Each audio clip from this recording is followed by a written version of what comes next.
marka laga hadlayo hay-ad sirdoon oo dowladi ay leedahay waxaa muhiima mararka qaarkee in la ogaado macluumaadyada la baahinayo kuwaas oo halis gelin kara hay-adaha sirdoonka iyo shaqaalaha dowladeed.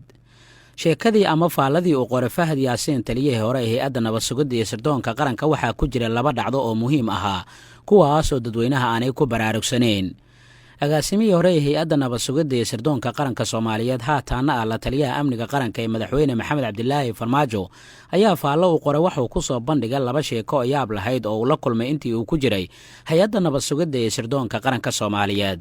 faallada Fahad Yaasiin oo inta badan ku saabsaneyd howlgalka hay-adda nabad sugidda iyo sirdoonka qaranka Soomaaliyeed sida looga heybeysto awoodda ay leedahay iyo tayeyntii uu ku sameeyay muddadii xilka uu hayay ayaa sidoo kale waxa uu ku soo bandhigay laba sheeko oo ku jirtay tusaalooyin uu u soo qaadanayo howlaha hay-adda nabad sugidda iyo sirdoonka qaranka.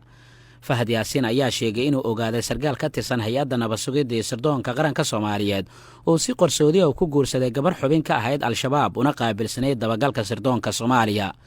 waa sheeko mararka qaarkii laga yaabay inaad ku maqasheen sheekooyinkeennii hore ee arrimaha sirdoonka la xiriiray, laakiin macluumaadka rasmiga lama helayo maadaama sirdoonka Soomaaliyeed xogihiisa ay qarsoon yihiin.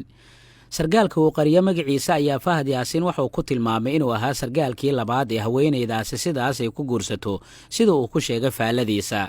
ujeedku wuxuu ahaa inay si gabaad ahaan magaalada ay ku joogto ay gabaad uga dhigata iyada sheekooyinkeedana fursad ay ugu hesho marka dambana ay qaarijiso. sargaalka waxaa la faray inuu caadi iska dhigo islamarkaana uu la noolaado si buuxdana uga wada keeno xogta iyo shabakadda ay la shaqaynaysa haweenayda. waxaa intaasi uu ku daray in howlgalkaasi uu sahlay in la qabto 12 xubnood oo ka tirsan Al-Shabaab oo meelo kala duwan shaqo ka sameynaya sidoo hadalka u dhiga taliyihii hore ee hay-adda nabad sugidda waxaana loo gudbiyay baaritaan kadibna waxa uu sheegay in maxkamadda ciidamada qalabka sida xukunno ay ku riday kadib dambiyadii markii lagu helay.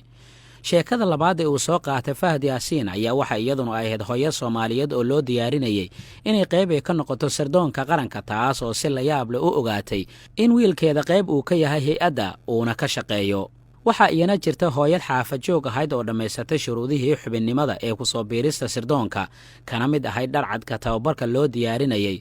hooyadani markii ay akhrisatay warqadihii laga doonaya inay saxiixdo ayay mid ka mid ah xafiiskii ay ku saxiixi lahayd soo gashay. waxay ugu tagtay wiilkeedii oo sugaya inuu ka saxiixo warqadda taas oo yaab ku noqotay hooyadii, laakiin wiilka waxaa loo sheegay isla maalintaasi 1 saac ka hor in dadka liiskooda la soo gudbiyey ay qayb ka ahayd hooyadiis, taasi oo farxad gelisay laftiisa oo ah in hooyadiis oo aan shaqadiisa waxba kala socon ay waddo sharci ay ku ogaatay meesha uu ka shaqeeyo wiilkeeda. sidaas ayuu ku yidhi Fahad Yaasiin faalladiisii uu qoray, laakiin ma cadda in hooyada qorshaheedu uu ahaa inay ogaato wiilkeeda halka uu ka shaqeeyo iyo inay shaqada dhab ka ahayd. Fahad Yaasiin oo inta badan lagu yaqaano in saxaafadda uusan ka hadlin kana soo muuqan sawir iyo cod toona ayaa faalladaasi kaga sheekeeyay waxyaabihii u qabsamay hay-adda nabad sugidda iyo sirdoonka qaranka tani intii uu ku soo biiray hay-adda. faallada oo aan si gaar ahaaneed u helnay ayaa sidoo kale qaybaha hore Fahad Yaasiin Xaaji Daahir waxa uu kaga hadlay macluumaadka ku saabsan tayeyntii uu ku sameeyay hay-adda nabad sugidda muddadii xilka uu hayay.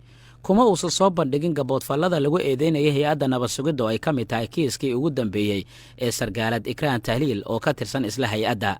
Fahad Yaasiin waxa uu sheegay dhalinyaro badan oo aqoon-yahano ah khibradna u leh arrintan iyo saraakiil kale inuu kala kaashaday sidii loo abuuri lahaa ciidan dharcada oo uu sheegay in lagu nafisay lana dhigay qaar ka mid a degmooyinka gobolka Banaadir.